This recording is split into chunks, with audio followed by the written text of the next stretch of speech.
About 3, 4 years ago, my buddy Doug and I went to Macworld, and I think it was the year that the MacBook Air came out.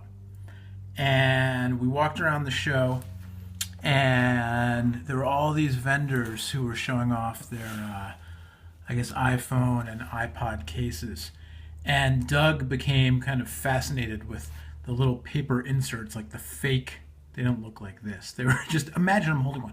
They were like the fake front of the screen that they would put in the cases to show you what what it would look like to have your iPhone inside the case. And we got back to, Doug was visiting from the East Coast, and he was staying with me in Oakland, and we got back to my place, and we made a video called iPhone Air, and it was kind of a spoof video about a product that didn't exist.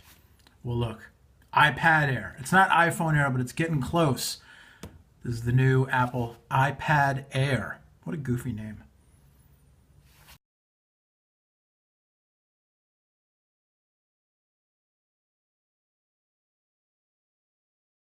All right, here it is, the iPad Air, and I don't know, it's not as better or worse name, I guess, than anything else, but I kind of couldn't believe it when it came out and it was actually called the iPad Air. This is out on the streets now, starts at $499 for the 16 gig Wi-Fi only version. You can go up from there, and if you want to, you can spend as much as $929 for 128 gigs plus cellular data. The Wi-Fi version available in white and black, or what they're now calling, space gray and silver, I guess. But 16 gig, $499, and then you pay $100 for each level of storage you want to bump up to. So $599, 32 gigs, $699, 64 gigs, $799, 128 gigs. And if you want the cellular data option, you add $130 to that. Apple now also sells the iPad 2 for $399, 16 gig, $529, 16 gig with cellular, your only option there. And then, of course, the iPad mini, available normal version and Retina display. So the Air is really now, it's really like the Air versus the mini with Retina are the two, the current models that Apple's pushing. And then, you can get last year's model for a little bit cheaper. But holla! It's light. It's as light as everybody says it was going to be. This thing weighs a pound versus the iPad 2 Wi-Fi only weighs 1.33 pounds. So you're losing a third of a pound, but you're also losing about 0.7 inches width. This is 6.6 inches from side to side. And here, look, I'll show you my secret. This is the 3rd gen iPad, I guess. It's the first one that had the Retina display. So you can see, you're losing about a third, or almost 3/4 of an inch side to side, which is a big deal, losing that bezel. Off the top, not losing nearly as much, but you're losing quite a bit side to side. And then width-wise, kind of hard to get these lined up, but you're definitely losing some of the thickness as well. A decent amount of thickness there. You get that sharp edge, that chamfered edge on the new one. But the new iPad, the iPad Air, a lot lighter and narrower, which makes it. I've played with one of these before, but just picked this one up today. Definitely makes it easier for one-handed use. I don't know. I tell you what, though, I think 7 inches is the sweet spot for tablets. Unless you're doing, I don't want to say like creation, because that whole thing about can you really use tablets for creation? Like, yes, you obviously can. I think there are use cases for a 10-inch tablet if you're using it more like a main computer. More like people typically use a laptop if you're doing not in China, if you're doing a lot of creation on it. But that said, I think the mini with Retina, very compelling. But anyway, that's not what this is. This is the Air. So you've got the Retina display, the full-on 2048 by 1536, so that's 264 pixels per inch, 9.7 inches. And then you've also got the new chipset in here. United States, there we go. So you've got the new chipset in here as well, the A7 chip, 64-bit architecture, and the M7 Motion coprocessor.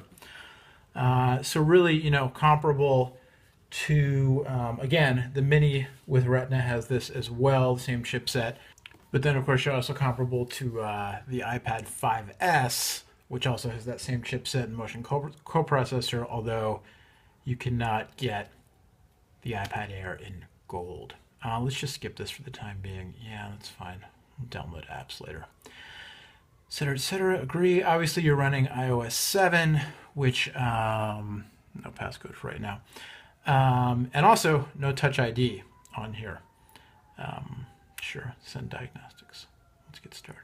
Let's get started in here. So iOS 7, the more I use iOS 7, I turned off, I've been using the iPhone and I turned off the animations, the woo, because I'm just not a big fan of the animations. I like the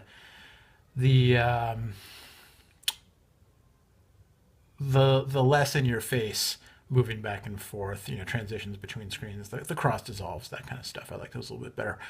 But, the iPhone 5S certainly very fast. And I don't need to listen to Hannah Storm right now, or whoever that was. The iPhone 5S is certainly a very fast device. And I would imagine that the iPad Air is as well. You know at this point what an iPad can do, the apps. It's really just more and more about, the apps that are out there, because otherwise, you're using it for browsing the web and reading books and consuming video and that kind of stuff. The big news here is just how thin and light it is. And it is noticeably thinner and lighter than the old one. I mean, look. Just look at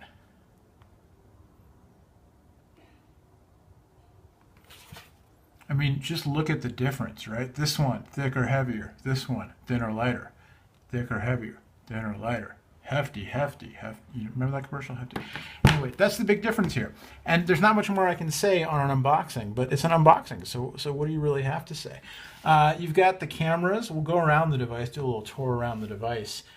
You've got the FaceTime camera on front, 1.2 megapixel, 720p HD video, so you can do your FaceTime over Wi-Fi or cellular. It's got face detection. It's got backside illumination. And then on the back, you've got what they call the eyesight camera, 5 megapixels, autofocus, all that good stuff. It does HDR. It does 2.4 aperture. It also does the 1080p HD video recording. And the iPads now, all the iOS devices now come with the iLife suite and the iWork stuff and everything for free. So I could edit some video on this. Well, I've been editing video on it, because the whole thing with I can't find my camcorder, charger, blah, blah, blah. I got a phone and a thing, you know the story. Or if you don't, then whatever. Watch the other videos. You can learn the story. You'll feel like, why did I waste my time learning that story? I'll feel like, oh, hey, look, I got some more video views. So, everybody wins. Yeah, man. iPad Air. Really, the proof with this, I think, is in the using it. I don't know how well it'll translate into video reviews, but I will do a full review after playing with this for a while. But I think, this really feels more like the iPad that Apple probably wanted to make right off the bat. Just getting it thinner, smaller, lighter. The big thing with mobile devices right now, to me, one of the big things is the screen to bezel ratio. And the more screen you can fit into a smaller space, the better off you are, with possibly the exception of, a device like this where you can't, unless you're Andre. I don't even think Andre the Giant could really hold this thing one-handed comfortably. I can, because I'm a gargantuan-handed man. But you know what they say about a tech reviewer with big hands. He can't unbox things. You want to have a little bit of bezel is the point. So you can hold the thing without obscuring your content. So a little bit of bezel on a tablet, probably a good thing. But really, getting this down to no wasted space, no wasted weight, one-handed comfort, because when you're reading, holding with one hand, or if you're browsing, doing things, on the device, you want to be able to use the other hand to move around and pinch and zoom and, all that good stuff. Go to all your favorite websites and see what's going on and whatever. And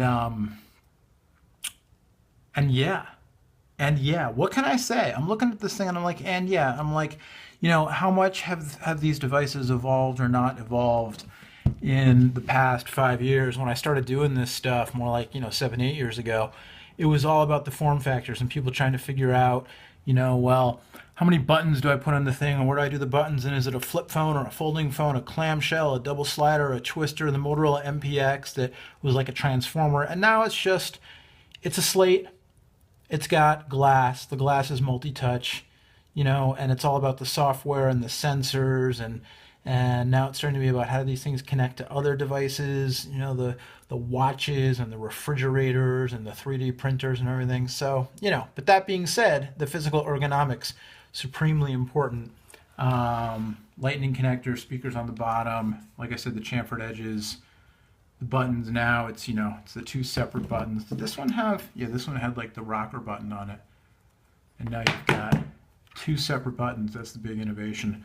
Switch. So, really interesting to see where this stuff is headed. And in the next few years, will there be a form factor revolution again? Or is this pretty much what we're talking about? Slates of glass. I don't know, man. Maybe I'll change the website name to Slates of Glass. There's a Spin Doctors song called Bags of Dirt. I'm kind of embarrassed that I know that. Until next time, my name's Noah. The website's Future Smarter. Subscribe, follow, browse, reload, watch again, tell the neighbors, tell their neighbors. See you next time. Bye-bye.